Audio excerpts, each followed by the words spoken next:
Hello students.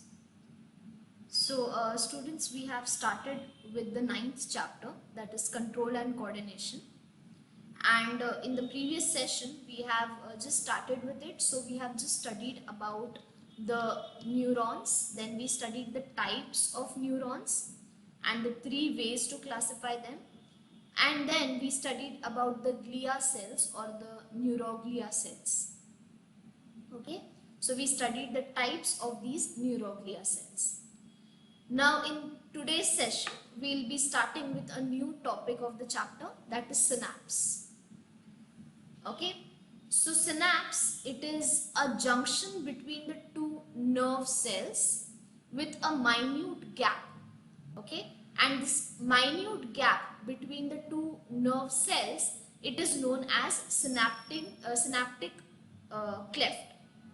And the gap, this minute gap, is approximately 20 to 30 nm. Okay, so you can say this is one neuron or this is one nerve cell, and then this is the other nerve cell. And as you can see that there is this gap, a very minute gap between the two nerve cells, which is known as synaptic cleft. And this gap is approximately 20 to 30 nanometers or 20 to 30 n. Now this gap is in between the two nerve fibers, and this gap, it allows the transmission of the impulse by a neurotransmitter bridge. So there is a neurotransmitter bridge that is built between the two nerve fibers that actually allows the impulse to travel from one nerve fiber to the other nerve fiber. Okay, so the process by which the impulse from the pre-neuron travels to the post-synaptic neuron. So there are two types of neuron when the impulse is traveled. There is presynaptic neuron and then there is postsynaptic neurons. The presynaptic neuron are the neurons from where the impulse is coming. Okay, so there is presynaptic neuron from where the impulse is coming, and then that impulse, it travels through this neurotransmitter bridge and it goes to the next nerve fiber or the next neuron. So the next neuron to which it is traveled is known as postsynaptic neuron. And this process by which the impulse is traveled from the synaptic neuron to the postsynaptic neuron is known as synaptic transmission. Okay, so again we'll revise it again. We are studying about synapse. Synapse is a junction between the two nerve fibers or two nerve cells. Okay, and this distance or this junction is with a minute gap which is known as synaptic cleft, and this minute gap, it is approximately 20 to 30 nm. Now this gap is between the two nerve fibers and it allows the transmission of impulse through the neurotransmitter bridge. Now the process in which the impulse is traveled from the presynaptic neuron, that is from the neuron that it is coming, to the postsynaptic neuron, that is to the neuron that it is going to. Okay, this process of the impulse traveling is known as synaptic transmission, and this process is mainly unidirectional and it is carried out by these neurotransmitters. So these are the small red color structures that you see. These are the neurotransmitters or neurotransmission process, and through these neurotransmitters the impulse is traveled from the presynaptic neuron to the postsynaptic neuron in a unidirectional flow. Next, we'll be studying about, before we go in a detailed study of synapse and we study the types and all of it, we'll be first studying the properties of nerve fiber. Okay, so there are certain important properties of the nerve fibers that we need to know. The first one is excitability or irritability. Okay, so the nerve fiber, on account of presence of polarized membrane. Now we have already studied polarized membrane in the previous lesson. That is the charge, okay, the electropositive charge on the outer side of the membrane and electronegative charge on the inner side of the membrane is known as a polarized membrane. Okay, so the nerve fiber, on account of the presence of this polarized membrane, it has the ability to perceive the stimulus and enter into the state of activity. Okay, so if the nerve fiber, what does it mean? If the nerve fiber is having this polarized membrane, it is having the ability to perceive or to take the stimulus, and then the nerve fiber gets activated. Okay, this property is known as excitability or irritability. The second one is conductivity. Now once it has received the stimulus, it has perceived the stimulus, it has the ability to transmit the excitation. Now the stimulus that it has received, it can transmit this stimulus or this excitation to the next neuron or to the next nerve fiber. Okay, so this is the second property of conductivity. The third property is stimulus. What is stimulus? It is a detectable physical, chemical, electrical change in the external or internal environment which brings about excitation in the nerve, muscle or organ of the organism. Okay, so over here the thing that is traveling, okay, the things that is traveling from the one nerve fiber to the next nerve fiber via the process of conductivity is nothing but the stimulus. So what is stimulus? It is a detectable physical, chemical, electrical change.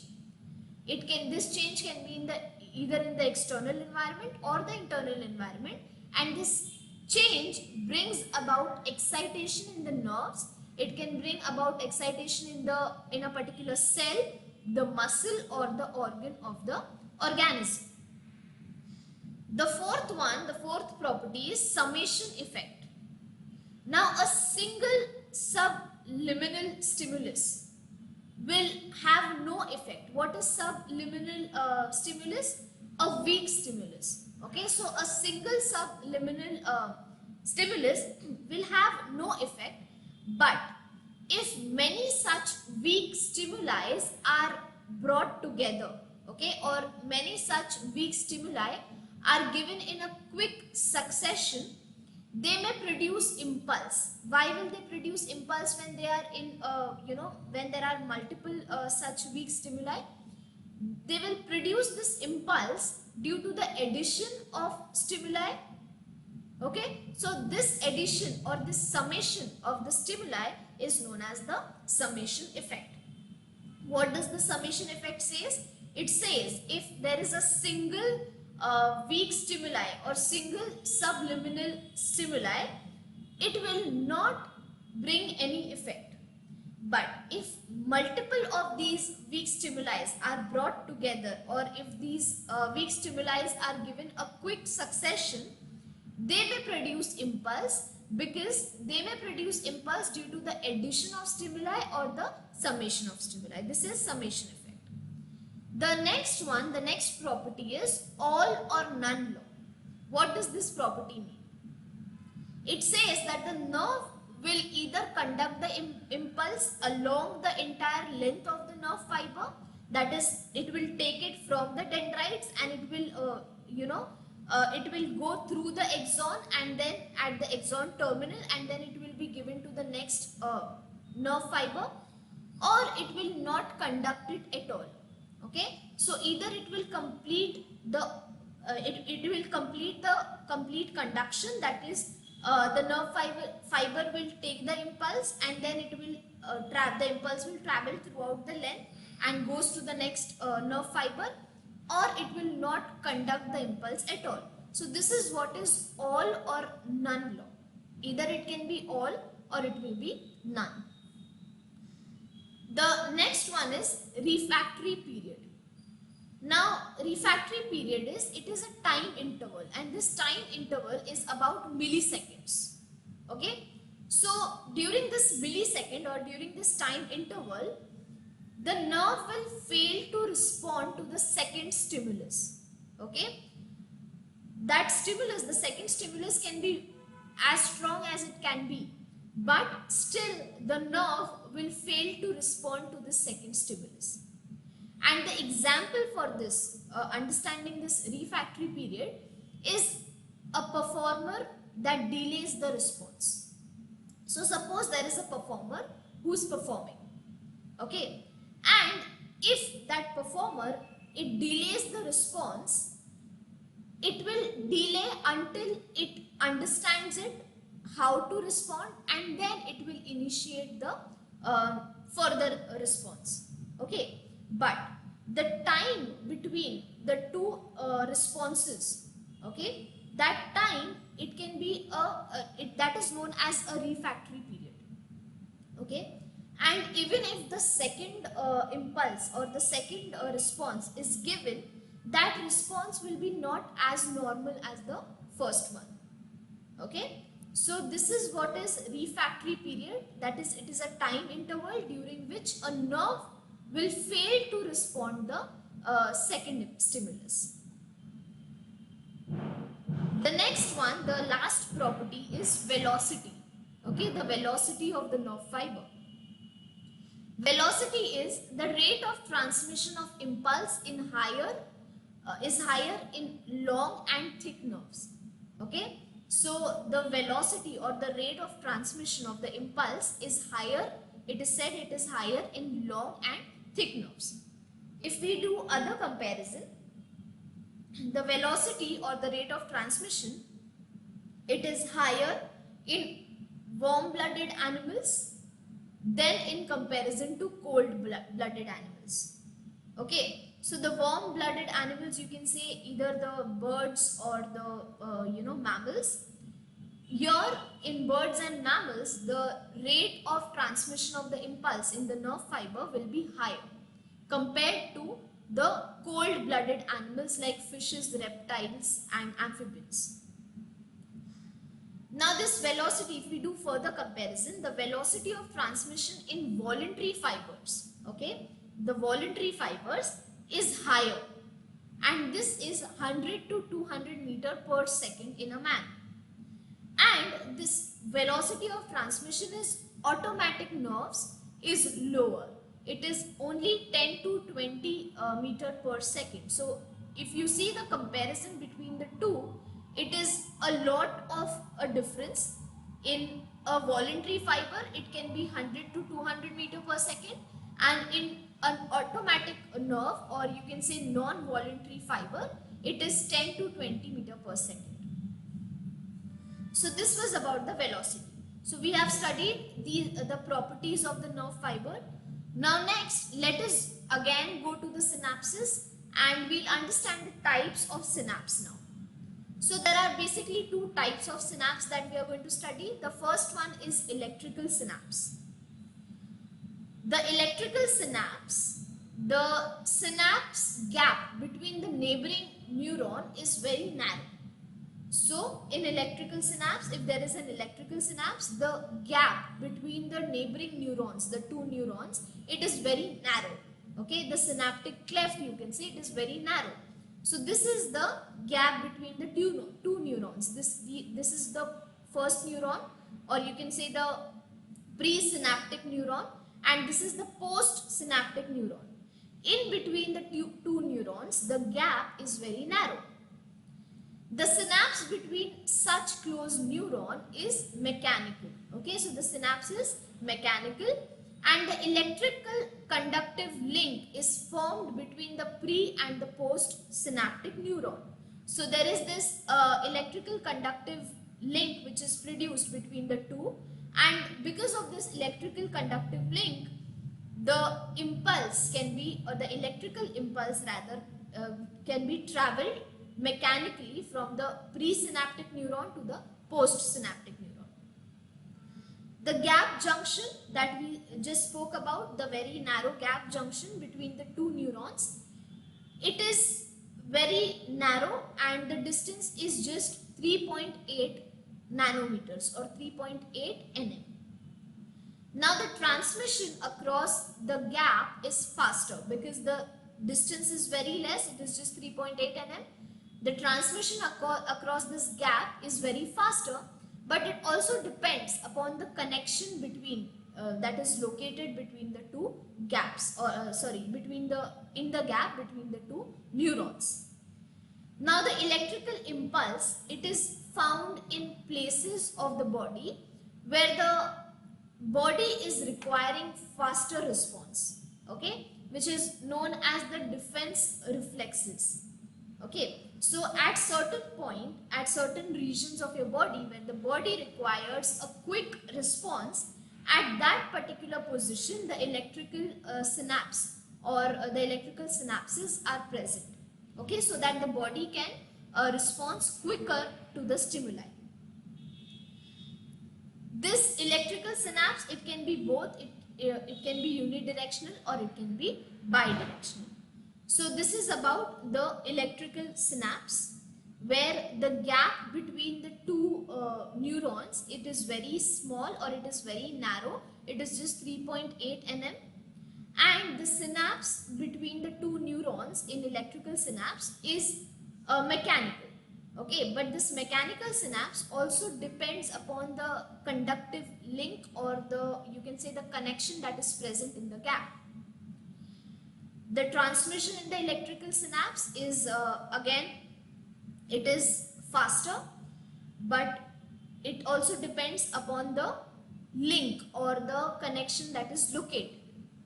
And this electrical synapse are present in the places where the body, it requires faster response. Okay, there has to be no slow response, it has to be faster response, and in such regions the electrical synapse will be present in the terms of defense reflexes. And this electrical synapse, it can be both unidirectional, that means it can flow in one direction, or it can be bidirectional, that it can flow in a reverse manner as well. So this was about the first type of synapse, that is electrical synapse. The second one is chemical synapse. Now these chemical synapse, these are specialized junctions, okay, and the cells of the neural system sends chemical signals over here. In electrical synapse, we had studied that there are certain electrical impulse that are sent mechanically. But over here in chemical synapse, the cells of neural system, that is the nerve fiber or the neurons, will send the signals that are chemical signals. Okay, so cells of the neural system sends chemical signals to the other neuron, or it can also send the chemical signal to the non-neural cells. So either the cells to which the signals are going, that cell can be a neuron, that is a part of the nervous system, or it can be non-neural cells, that means it may not be the part of the nervous system. And if it is not a part of the nervous system, it can be any muscle or it can be any glands. Now the synaptic gap in the chemical synapse is larger as compared to electrical synapse.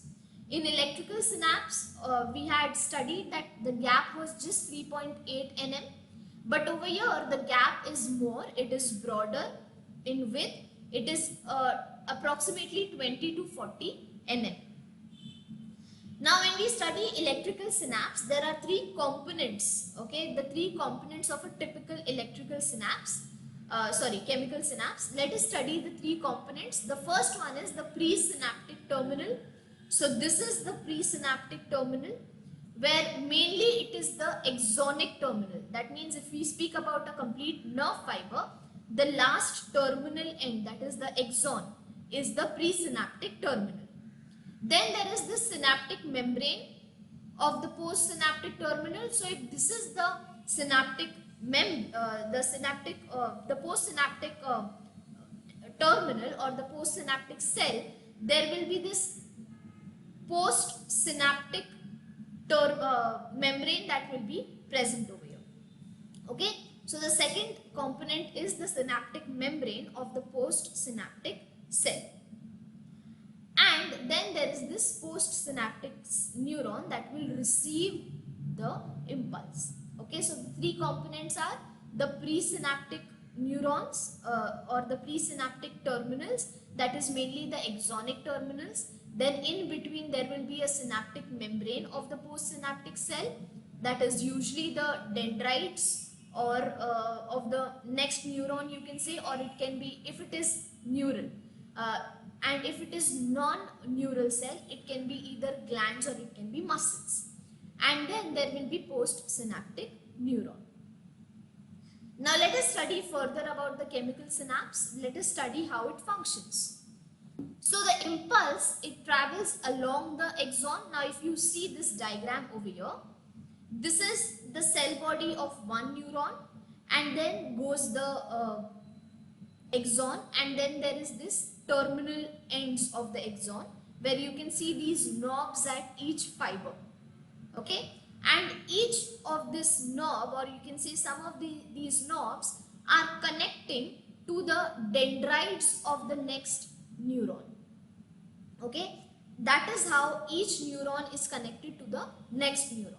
This is one neuron, so the terminal end of this axon will be connected to the dendrite of the next neuron, and then again when the impulse travels from here and it passes through this axon and it reaches the next neuron, the impulse is again traveled through this axon and then it will be passed to the next neuron.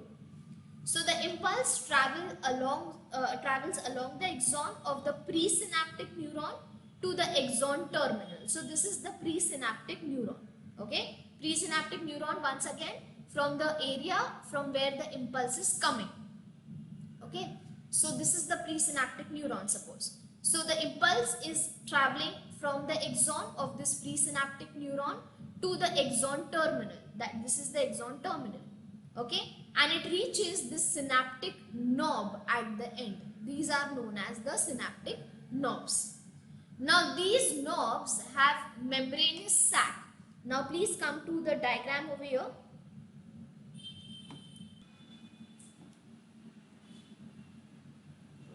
Okay, so the impulse that travels along the axon of the presynaptic neuron to the axon terminal. Okay, the axon terminal will have the synaptic knobs at the end, so it will travel to this synaptic knobs. These knobs have a membranous sac. Okay, now please come to this diagram over here. So the knobs will have a synaptic vesicle. Okay, this is a membranous sac which is known as synaptic vesicle. And these synaptic vesicles have neurotransmitter molecules. So if you see over here, these are the synaptic vesicles, and in each of these synaptic vesicles there are neurotransmitter molecules. Now as the impulse reaches the synaptic knob, there are certain voltage sensitive calcium ion channels which are present. These channels will open and the calcium ions will diffuse inwards. Okay, they will diffuse inwards from the extracellular fluid. And as the concentration of the calcium ion it increases inside the cell, it initiates a complete series of events. And because of these series of events that are initiated, it fuses the synaptic vesicle with the cell membrane of the presynaptic neuron. And as there is a fusion of this synaptic vesicle, as you can see over here, the synaptic vesicle is fusing with the presynaptic neuron, the cell membrane of the presynaptic neuron.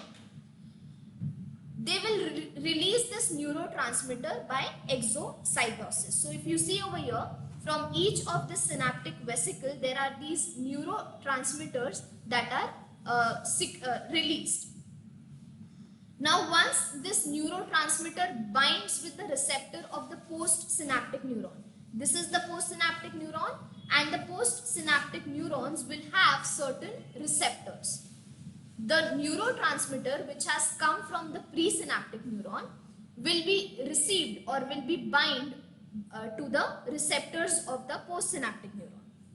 Now this action is either excitatory that means it will either start the process, or it will turn on the process, or it is inhibitory, that means it will stop or it will put the process off. Now this excitatory process or inhibitory process, this depends upon the nature of the neurotransmitter that is involved in this complete process. Now once this impulse is transferred from the presynaptic neuron to the postsynaptic neuron, then comes the enzyme cholinesterase, which actually destroys the neurotransmitter, and now the synapse is ready to be received. So students, we are ending this session over here, and in the next session we will be studying about the nervous system of the lower group of organisms, and then we will be studying about the transmission of the nerve impulse in detail.